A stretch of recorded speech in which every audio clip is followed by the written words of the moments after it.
नमस्कार. कोणत्याही वित्तीय संस्थेचा जर प्रॉफिट परफॉर्मन्स याचं जर आपल्याला अनालिसिस करायचं असेल तर त्याच्यासाठी सर्वात महत्त्वाचा जो काही फॅक्टर आहे किंवा जी कुठली गोष्ट आहे ती आहे निम. निम याचा अर्थ NIM, नेट इंटरेस्ट मार्जिन. याचा अर्थ काय तर जेव्हा एखादी वित्तीय संस्था एखादी ठेव स्वीकारते तर त्या संस्थेच्या विविध स्कीम्स असतात ठेवीच्या संदर्भातल्या. तर एकूण ठेवींच्या सर्व स्कीम जर बघितल्या आणि त्याच्यानंतर असं लक्षात आलं की आपण उदाहरणादाखल मानून चालू की 10% नी एकूण ठेवीचा ॲव्हरेज रेट हा 10% आहे. म्हणजे कॉस्ट ऑफ फंड ज्याला आपण म्हणू शकतो तो 10% आहे आणि त्या संस्थेचा टोटल लेंडिंग रेट म्हणजे ॲव्हरेज लेंडिंग रेट हा 17% आहे. म्हणजे काही स्कीम अशा असतील ज्या 12% लोन देत असतील, काही स्कीम असेल ज्या 24% लोन होत असेल, काही स्कीममध्ये 16% लोन होत असेल. तर या सर्व स्कीम लोनच्या स्कीमचा अनालाइज केल्यानंतर त्याचा ॲव्हरेज घेतल्यानंतर आपल्याला एक आकडा मिळतो इंटरेस्ट रेटचा. डिपॉझिटचा इंटरेस्ट रेट आणि लोनचा इंटरेस्ट रेट या दोन इंटरेस्ट रेटचं जे ॲव्हरेज आहे त्याच्यामधला डिफरन्स म्हणजे निम, नेट इंटरेस्ट मार्जिन. कुठल्याही फायनान्स म्हणजे ती क्रेडिट कोऑपरेटिव्ह असू दे, मल्टीस्टेट क्रेडिट कोऑपरेटिव्ह असू दे, स्मॉल फायनान्स बँक असू दे किंवा राष्ट्रीयकृत बँक असू दे किंवा प्रायव्हेट बँक असू दे, प्रत्येक जी डिपॉझिट टेकिंग एंटिटी आहे आणि लोन गिव्हिंग एंटिटी आहे हे NBFC ला लागू होत नाही, कारण की NBFC मध्ये डिपॉझिट घेतला जात नाही. याच्यासाठी सर्वात महत्वाचा पॅरामीटर आहे तो म्हणजे निम, नेट इंटरेस्ट मार्जिन. त्या संस्थेचा निम काय आहे, नेट इंटरेस्ट मार्जिन किती आहे. तर आता क्रेडिट कोऑपरेटिव्हचा जर विचार केला तर क्रेडिट कोऑपरेटिव्हला 14% आणि 16% ही लोन देण्याची अधिकतम सीमा आहे आणि डिपॉझिट हे साधारणतः एक 9-10% क्रेडिट कोऑपरेटिव्ह मध्ये दिले जातात. म्हणजे त्यांचा निम हा कुठल्याही परिस्थितीमध्ये 6% वर जाऊ शकत नाही क्रेडिट कोऑपरेटिव्ह मध्ये. पण 6% हा मॅक्झिमम निम झाला. नॉर्मली तो 4-4.5% इतकाच येतो. त्याच्यामध्ये जे काही प्रशासकीय खर्च असेल किंवा इतर एक्सपेंडिचर्स असेल तो सर्व खर्च बघून जो प्रॉफिट पर्सेंटेज आहे तो 2-3% आसपास क्रेडिट कोऑपरेटिव्ह मध्ये येत असतो.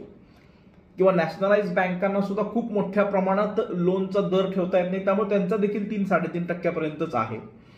इथेच सर्वात मोठा बेनिफिट जो आहे तो मल्टीस्टेटला आहे, तो म्हणजे निम फॅक्टर.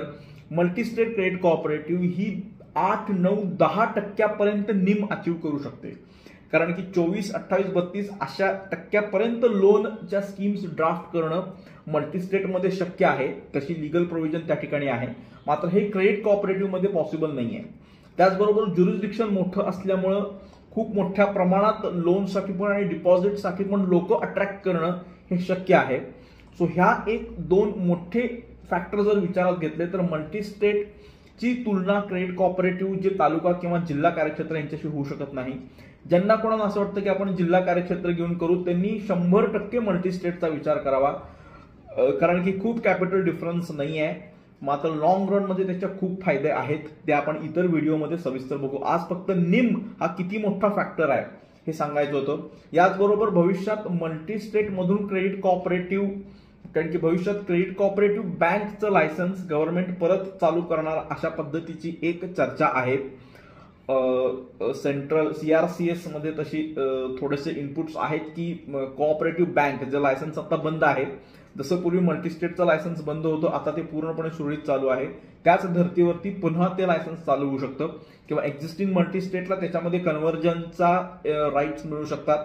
किंवा ज्या आत्ताच्या मल्टीस्टेट्स आहेत ते जर स्मॉल फायनान्स बँकचे पॅरामीटर्स फॉलो करत असतील तर त्यातूनही स्मॉल फायनान्स बँकला कन्व्हर्जन हा देखील रूट ओपन करता येतो का याचं केंद्र सरकारकडून चर्चा किंवा अनालिसिस करणं चालू आहे. ह्याचा एक महत्वाचा मुद्दा असा आहे की स्मॉल फायनान्स बँक ही डिपॉझिट टेकिंग एंटिटी असते. आत्ताचा जो रूट आहे तो NBFC करायची आणि स्मॉल फायनान्स बँकला जायचं, पण NBFC ही डिपॉझिट घेतली जात नाही.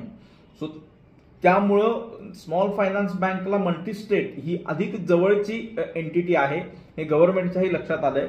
त्यामुळं पूर्ण पॅरामीटरमध्ये मल्टीस्टेट जी बसतील त्यांना स्मॉल फायनान्स बँकचा रूट देखील उपलब्ध करून द्यायचा असा एक चर्चा 100% केंद्रामध्ये चालू आहे. सो हे इनपुट्स आपण त्याच्याशी टचमध्ये असतो, त्यामुळे तिथून मिळत असतात. आणि निम फॅक्टर हा आपल्याला सांगितला. तर या संदर्भात कुठलीही शंका असेल तर आपण व्हॉट्सअपला संपर्क साधू शकतो. धन्यवाद.